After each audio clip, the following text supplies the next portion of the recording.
Cake ডেলিভারির আগ মুহূর্তে গিয়ে যখন এই ধরনের ইনসিডেন্টের শিকার হই আমরা, তখন আসলে এত বেশি খারাপ লাগে যে আসলে বলার না। কারণ হাতে সময়ও থাকে না এবং সেই অল্প সময়ের মধ্যে এই পুরো কেকটাকে ফিক্স করতে হয় আমাদের।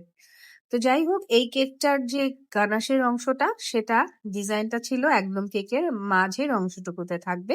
সাইড দিয়ে কোনো রকম ড্রিপ আউট হবে না। বাট কেন জানি সেদিন আমি কোনোভাবেই এই গানাশটাকে সেট করতে পারছিলাম না। এই গানাশের টেম্পারেচার প্রপার ছিল, বাট বাইরে একটু গরম বেশি ছিল। এসি দিয়েও আমার রুমের ঠান্ডাটা আমি প্রপার মেইনটেইন করতে পারছিলাম না। এইজন্য আমার গানাশটা দেখেন এই যে আবারও সাইড দিয়ে ড্রিপ আউট হয়ে চলে যাচ্ছে। তো এইভাবে আমাকে প্রায় ৩ থেকে ৩ বার ঠিক করতে হয়েছে, যেটা আমার জন্য খুবই ডিফিকাল্ট ছিল।